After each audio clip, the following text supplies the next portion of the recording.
many Britons say they're shy, it's a bashful 60%.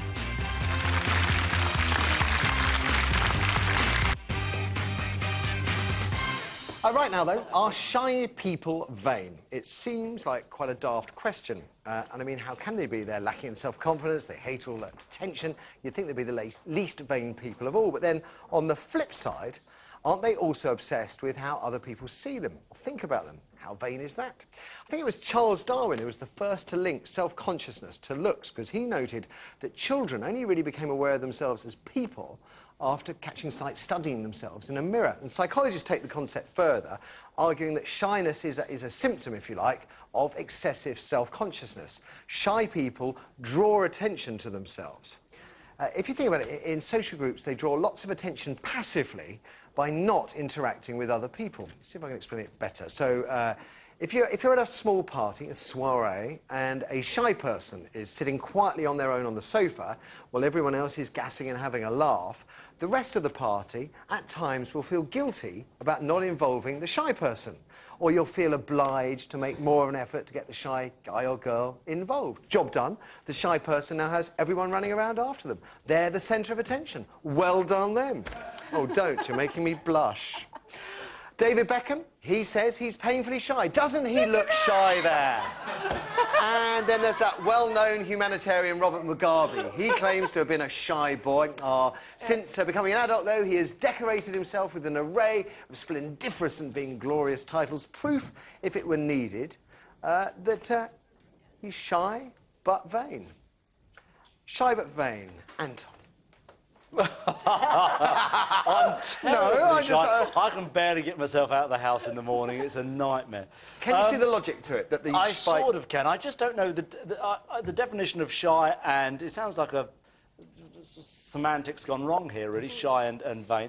I suppose it's rather you can actively seek attention. Yeah, I think passively seek attention. I think that's all. I think that's different, because I think that is actually attention-seeking, as a child might do. Children do certain things in order to draw attention to themselves. Adults often do it as well, but I'm not sure that's genuine shyness. I think that's something else. I've met people, and also nerves. You know, nerves is another thing. I know people, very famous actors, very famous performers, who are so nervous they can barely go on. But isn't that the crucial, the dividing when line they between go the on, shy person and the extrovert brilliant. person, is that the shy person won't go on, but the extrovert person will. That's the genuine your party shy analogy, that the really shy person wouldn't be at that party. Right. Certainly not alone. They will be the shy people that aren't vain. Yeah, so you would concede that there are some shy people who are. See, Yeah. I know, I've met lots of people who I think are genuinely shy, and I don't know why we should be a world which... Because the other way of looking at it is saying, well, in this world, we've all got to be effusive, we've all got to be larger-than-life personalities, and I don't think that's possible, and actually, that would be awful. We have to have different degrees of self-confidence, and I think, without being vain, I think some people are genuinely shy, but they would probably not be at that party. But can you... So I take that. Now, you see, I'm worried about the shy person at your party, because is she there, or he, because they were forced to be, or because they felt they had to be, so in which case they might be genuinely shy, or are they attention-seeking, like you say? It was made up, Anne. You have to let it go. I'm very worried. We were just making a... It's all gone mad. I just think, you know, I don't know the dictionary definition of shy. Maybe vanity is in there, but it's not, as you were saying earlier, it's not the same as narcissism, which is a self-obsession where you think you're fabulous, you know, which I suffer from. But it's passive. That's the thing, is narcissism is active. You're constantly actively seeking, bathing in your reflected glory. What I'm looking at here is that the shy person would never consider themselves to be vain, would never consider themselves as the person that's trying to get everybody else to run around so they don't know what because they're they're shy. Yeah. But the consequence of the way they behave, assuming they're not in a room on their own in the dark, assuming they do go out, is that they will make people run around after them. Yes. That by not contributing to the social melee at a party, they draw the social melee towards shy them. people lazy? But I don't think that doesn't Oh, answer they're the question. socially lazy, socially exploitative, I doubt they feel evil. better for that. I'm not sure that person, to continue with the theme, would be at that party alone. So the situation, I don't think, would arise where somebody would have a scenario like that, because they'd have to go with somebody and they might sit alone or might be with that person. Could be the works do. Yeah, it could be the works do or something like that. But Yeah, okay, so that's a good analogy, the work do. Yeah, that's... Yeah. Because you'll have a range of people at a work do, the Christmas do, they turn up. you feel obliged to go. You'd feel obliged to go. Yeah. But once you were there, you wouldn't make the basic social effort to get involved. You would retreat into your shy posture and sit there and wait till people come to you. I think you'd be uncomfortable with that. Some people can't do small talk. I know people who just cannot do the party chitty chat. I can blather on to a cat or a king, which is quite useful on occasions, Yeah. but some people cannot do the small talk. I can't do small talk, but I end up interviewing people. And I come home from dinner parties sometimes, I'm exhausted because I've been interviewing somebody all Question night. 1, are you shy? Question 2, do you not think you're selfish as well, making me run around and come up here and ask you questions? Sure, now I'm going to have a complete complex about it. I'm not going to go out at all. I mean, there's no reason we're discussing this other than it was a discussion at work when someone said shy people are really vain. And initially everybody went, oh, no, they're not. You know, how can you say that? And actually, the more we looked at it, the more we thought about it, we could see the possibility that actually it's just a passive way of getting everybody else to run around after you. It's almost a perversion of vanity. But I think a lack of confidence is a terrible thing to suffer from. You know, just to feel you can't speak or join in must be... That's true, because you get people saying to you, don't they, I can't do that, I can't go there because I lack confidence. You think, well, I don't... You know, it takes a lot of effort. People who are good at parties put a lot of effort into it, don't they?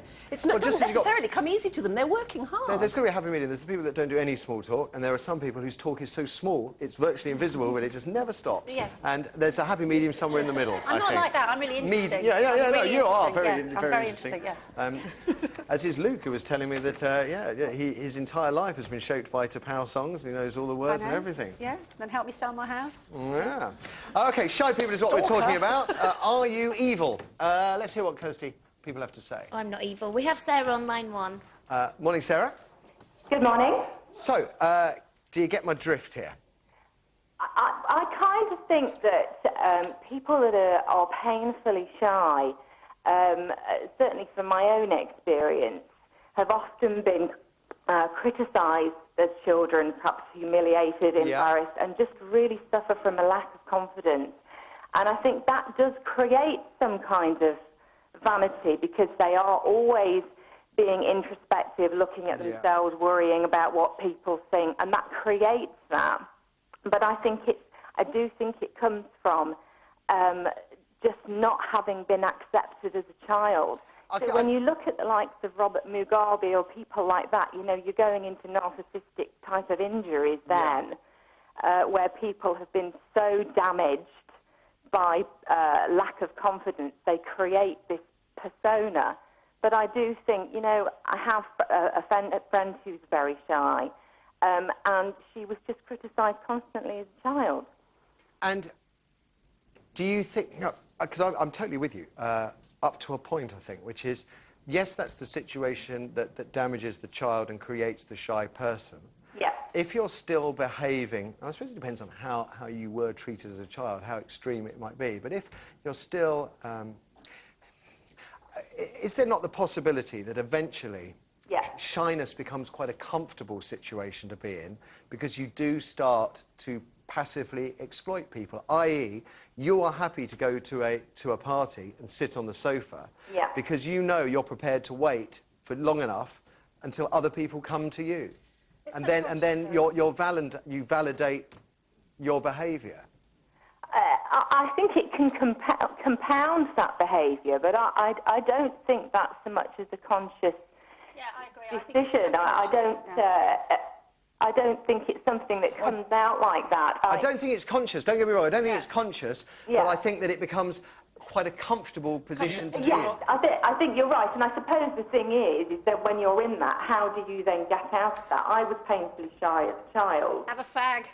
But Wear a burqa. I mean, that is the question also. To be absolutely honest, we all have our little foibles and weird neuroses, and is the position of being a shy person, passively having people run after you, any better or worse than being a very loud person trying to get everybody to come over to you anyway?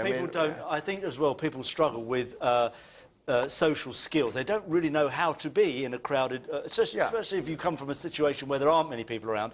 So you're not comfortable outside of your immediate circle. There's a bigger question. Does anybody actually really can do parties without any sense of nerves, apprehension? No, I think if you walk into a room full of people you don't know, it's very difficult to be chatty. When you go to a showbiz do and you do the red carpet thing, you walk in, do you feel, hey, I've arrived, or do you think, oh, it's going to be an interesting night? Yeah, that's me. I always sort of stumble in timidly. A nightmare every it's time. Very the showbiz parties are really daunting. My bit is literally the red carpet. I'm going to fall over. Not that I get invited out that much these days. Thanks, if anyone wants to invite me to a do. But once I'm in, I am so curious about all the other people in there. Because I'm with Anne and Anton. I find them terrifying. I don't mind because I'm very starry. I love sort of staring at people and watching people and looking at people. And if somebody, I'm thrilled that when I got to meet you. And I love meeting people, interesting people. Yeah, talk about the shy person going to a party and sitting in a corner until people. That takes a lot of courage, doesn't it? Yeah, well, yeah. Does it take courage to be shy? Or an overwhelming sense of obligation, that you are made to go somewhere that you don't really want to be. I want to have a quick word with our audience, if I can, Eric. Okay. Shy people. Well, next to me is Chris. Now, Chris, are shy people vain? Let's get your opinion. No, I don't think shy people are vain or anything like that, because it might be a real-life situation where they've been through and they think that, if that experience comes again, that they don't want to be in part of it, so they withdraw themselves. But if they didn't like sitting on their own at the sofa at parties, they wouldn't do it. Yeah, true say. I do get what you're coming from, but they might be there because of their family, cousins party. Yeah, but still, they're... Free food as well. A little snapshot on the right stuff audience there. I mean, again, because I started off thinking this is rubbish, and I am now coming round to the view that if you didn't like it, you wouldn't do it. So if you don't like sitting on the sofa, feeling... Cause I can't think of anything worse, is you're just sitting there and everybody's staring. You don't know how to take that next step forward because you don't know what to do. So the problem is you don't... Sometimes it's very difficult to be in a situation. If you put me, for example, in a situation, I was in a pub with some pals and I was going to go and chat a girl up, let's say. Dreadful. Not an idea, no concept at all of how to walk up to somebody and start randomly chatting. It's the silver suit, though, Anton. I mean, but when I put the suit on, come on. Listen, we have to take a break and break up with this morning's panel. I know we've got loads of calls for Luke. We can't ignore him. Carol, loads of luck with 80s Rewind. 21st and 23rd of August, Henley, Oxfordshire. Yep. At the end of Carol's Garden. Anton and Anne, nice one. We'll see you tomorrow. Ladies and gents, show some love for our panel.